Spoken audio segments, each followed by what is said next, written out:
கடல் போல் திரண்டிருக்கும் திராவிட பட்டாளமே, கொள்கை பிடிப்பும் லட்சிய தாகமும் கொண்ட லட்சக்கணக்கான தம்பிமார்களான உங்களை வீரபாண்டியார் மாவட்டமான சேலம் மாவட்டத்தில் ஒரு சேர பார்க்கிறப்போ தெற்கில் விடியல் பிறந்திருக்கிறதை போல விரைவில் இந்திய நாடு முழுவதும் விடியல் பிறக்கும்ன்ற நம்பிக்கை வந்துடுச்சு. வெற்றி கொடி கட்டும் கொள்கை படையா இளைஞரணி செயல்பட்டு வர்றத சேலம் மாநாடு நாட்டுக்கே சொல்லிடுச்சு. எந்த கும்பனாலும் கழகத்தை வீழ்த்த முடியாது என்ற நம்பிக்கை ஊற்ற மாநாடா இந்த சேலம் இளைஞரணி மாநாடு அமைந்திருக்கு. பல்லாயிரம் ஆண்டு வரலாற்றை கொண்ட நம்முடைய தமிழினத்தின் வரலாற்றை தெரிஞ்சுக்குங்க. நூற்றாண்டு வரலாற்றை கொண்ட திராவிட இயக்கத்தின் கொள்கையும் அதுக்காக போராடின தலைவர்களின் வரலாற்றையும் முழுமையா தெரிஞ்சுக்குங்க. திராவிட முன்னேற்ற கழகம் ஒவ்வொரு முறை ஆட்சியில் இருந்த போது இந்த தாய் தமிழ்நாட்டுக்கு செஞ்சு கொடுத்த சாதனைகள், தீட்டிய திட்டங்களை தெரிஞ்சு வச்சுக்குங்க. அப்பதான் இந்த நவீன தமிழ்நாட்டை உருவாக்கி கொடுத்த சிற்பி நம்ம தமிழின தலைவர் கலைஞர்னு உங்களுக்கு புரியும். அது மட்டுமல்ல, தமிழினத்துக்கு எதிரான நாசகார சக்திகள் இதுவரை எந்த வகையிலெல்லாம் நம்ம தமிழினத்தோட மொழியையும் பண்பாட்டையும் நாசம் செஞ்சதுன்னு உங்களுக்கு புரியும். கொள்கை உணவுதான் கொள்கை உணர்வூட்டும், உங்களை செழுமைப்படுத்தும், உங்கள் மூலமா கழகத்தை தமிழ்நாட்டை வளர்க்கும். நாம பெயர் சூட்டின நம்மோட தமிழ் நிலத்துக்கு ஆபத்து இப்ப வந்திருக்கு. மொழியை அழிச்சு, தமிழ் பண்பாட்டை அழிச்சு, மாநில மதிப்பு அழிச்சு, அதன் மூலம் தமிழினத்தை அழிச்சு நம்மளை அடையாளமற்றவர்களாக ஆக்க பாசிச பாஜக திட்டமிட்டு இருக்கு. இன்னொரு பக்கம் 10 ஆண்டு கால தமிழ்நாட்டை எல்லா வகையிலும் பாழ்படுத்திய கட்சி அதிமுக.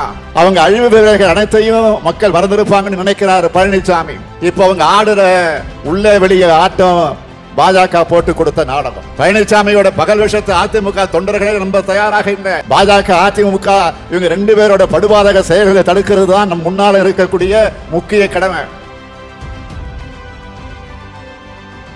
இன்னைக்கு பிரதமராக இருக்கிற மோடி அவர்கள் ஒரு காலத்தில் ஒரு மாநிலத்தினுடைய முதலமைச்சராக இருந்தவர் தான். ஆனா இன்னைக்கு மாநிலங்களை மொத்தமா ஒழிச்சு கட்டுற முயற்சியை தான் பிரதமர் வந்ததிலிருந்து மோடி அவர்கள் செஞ்சுக்கிட்டு இருக்கார். மாநில அதிகாரத்துக்கு உட்பட்டவைகளுக்கு ஒன்றிய பாஜக அரசு சட்டங்கள் ஏற்றது. ஒன்றிய அரசுக்கு பரந்தர ஏடிஎமாக மாநிலங்களை மாத்திட்டாங்க. மிகப்பெரிய இயற்கை பேரிடர் காலத்துல கூட நமக்காக உதவி செய்யறது இல்ல.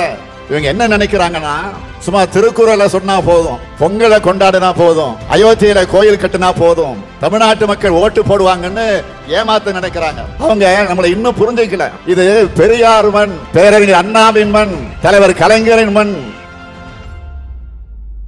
மாநில சுயாட்சி கோரிக்கையை பொறுத்தவரை இந்திய அரசியலமைப்பு சட்டம் திருத்தி அமைக்கப்பட வேண்டும் என்பது திராவிட முன்னேற்ற கழகம் தொடர்ந்து வலியுறுத்தி வரக்கூடிய கோரிக்கை.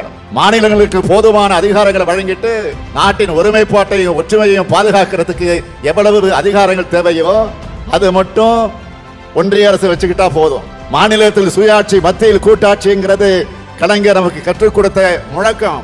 நடைபெற இருக்கிற நாடாளுமன்ற தேர்தல் வெற்றிக்கு பிறகு அந்த முழக்கம் இந்தியாவின் முழக்கமா மாறப்போகுது.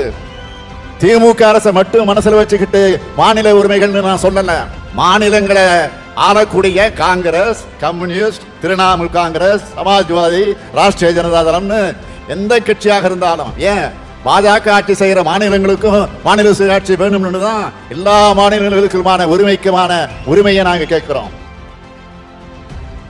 மாண்புமிகு நரேந்திர மோடி அவர்கள் 2 முறை பிரதமராக இருக்கிறார். 2 முறையும் தமிழ்நாட்டு மக்கள் அவரை பிரதமராக வாக்களிக்கல. இந்த முறை நிச்சயம் வாக்களிக்க போறது இல்ல. இந்த முறை தமிழ்நாட்டை போலவே இந்தியாவும் செயல்பட போகுது. நீங்கள் உழைக்கும் உழைப்பில் தான் இந்தியாவினுடைய அடுத்த 5 ஆண்டு எதிர்காலம் அடங்கி இருக்கு. நம் அனைவரின் ஒற்றை நோக்கம் இந்தியா கூட்டணியை வெல்ல வைப்பது, இந்தியாவை வெல்வது. இதுதான் சேலம் மண்ணில் நின்று இந்த நாட்டுக்கு நாம் சொல்லும் செய்தி.